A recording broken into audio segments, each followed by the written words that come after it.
Ako si Janjan. Ako si Janjan. Gidawat ka Casey. Gidawat ng Casey. Ayaw, bingis ako. Kaya ako yung nga akong mamahimong ligan sawa. Ako na mamahimong ligan ng asawa. Sa kapitos. Kapiktos. O kamay. Piktosan. Sa kapitos. Sa kapiktos. Sa kalisod. Sa kalisod. Sa kahamugaway. Sa hamugaway. Sa kalipiman. Sa kalipay man. Sa maayong panlawas. Maayong panglawas. O magmasakiton man ka. Kung mamasakiton man ka. Hangtod, kamatayon lang ang mubulag ka nato. Hangtod kamatayon lang ang mubulag nato.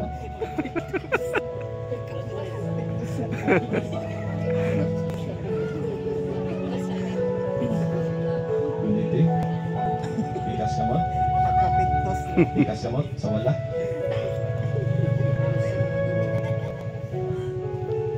Ako si Casey. Ako si Casey. Gidawat ka Arjan. Gidawat ka Arjan. Nga ako mamahimong legal nga bana. Na ako mahimong legal na bana.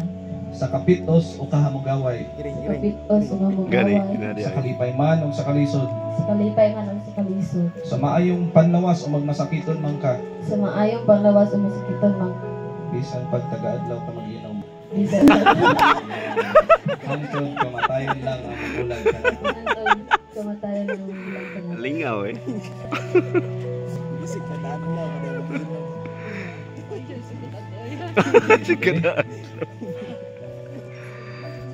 The second symbol of the wedding ceremony are the coins. These coins represents prosperity, financial provision. Ug inyong i-acknowledge na ang Ginoo may source sa tanang butang. Ug sa'y mohatag kaninyong abilidad na mangitag kwarta para sa inyong pamilya.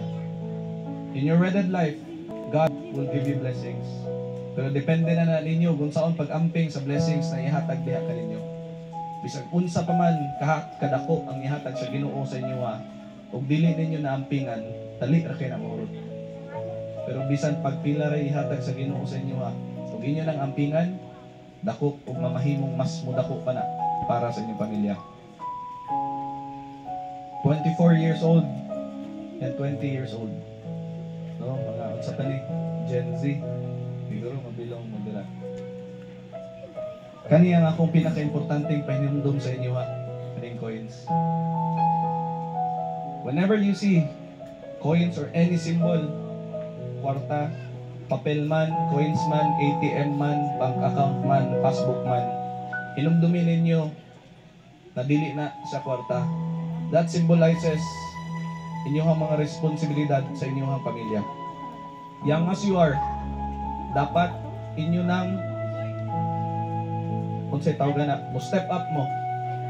Dapat ang inyong maturity rate, dapat mo saka mo. Pinisulod naman mo aning kaminyoon. Dili pwede na magpabilin mo sa inyong kabatanon. Dili pwede na happy-happy na ng tanan. Because soon, you'll be a father and you will be a mother. Importante na dapat mature na mo sa decision making sa inyong kinabuhi.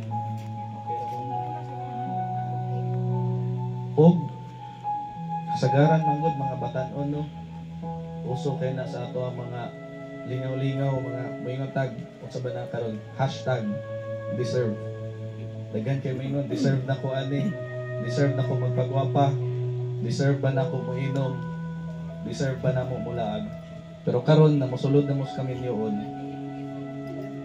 dapat i-provide ninyo una ug unsay para sa inyong kaminyoon o para sa inyong pamilya bag-o ninyo kung ano mga deserve ninyo.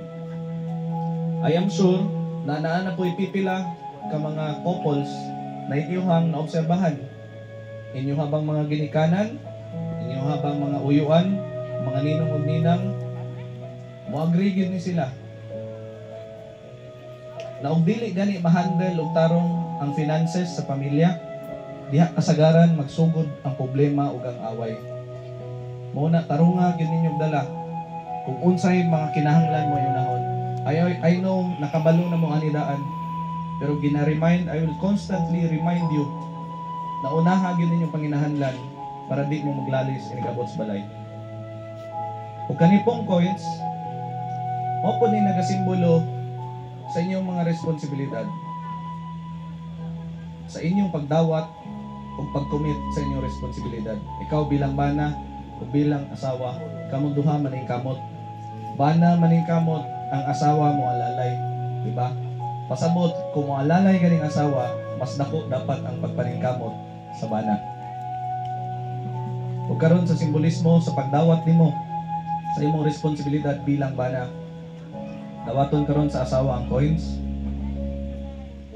Ug sa simbolismo pod sa imong pagsalig sa imong bana, pwede nimo ibutang ang coin sa tuong bulsa sa imong bana. Sa tuo na unyang gabi ikuuta din na. Makasugod na mo.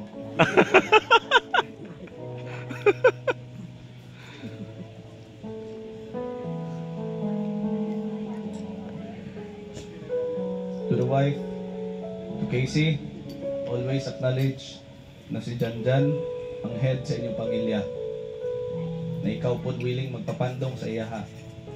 To Janjan, you being the head of the family, dapat ikaw ang mupasan o maningkamot para sa tibok pamilya. Kanang pagiging head nimo sa pamilya, usa na katitulo na dapat nimo i-earn sa adlaw-adlaw yung panag-uban isip panagtiayon. Ganin atay manay panultihon na kung sana with greater power comes with greater responsibility.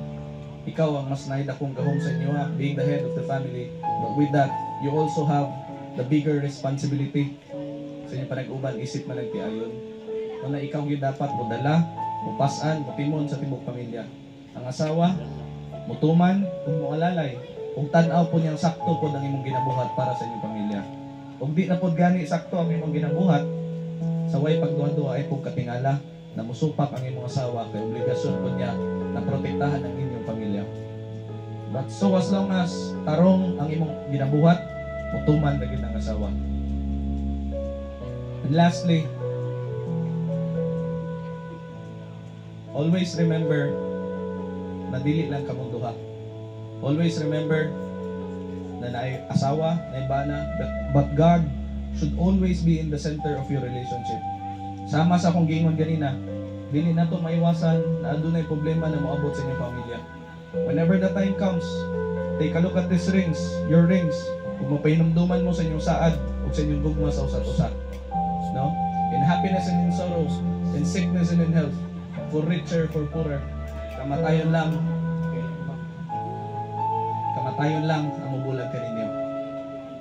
But there are also times na dako kayong problema.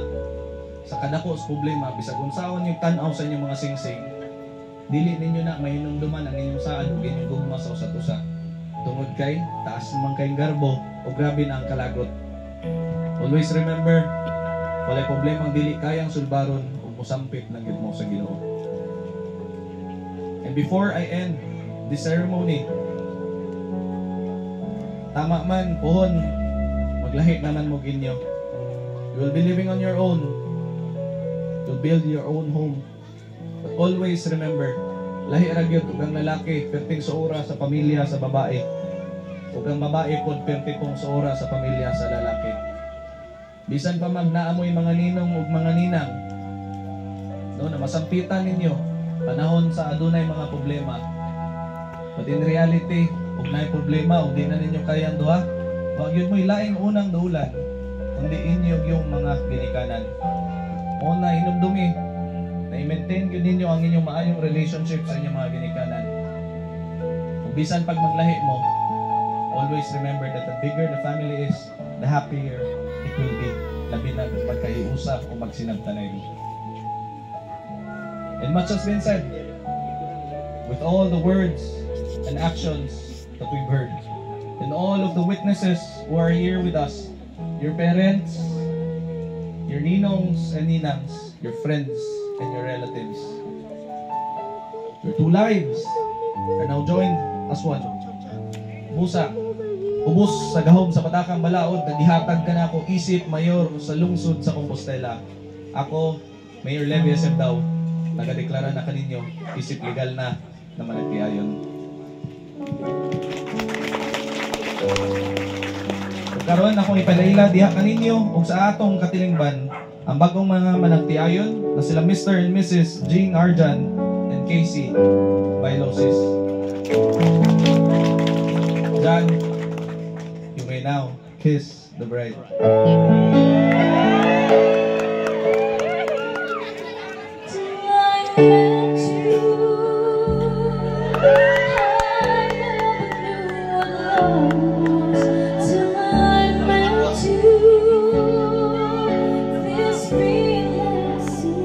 Sa siya kanang kung maghalok ka ni mag-kiss ni pwedeng kiss, dili ka na pwedeng inamigo.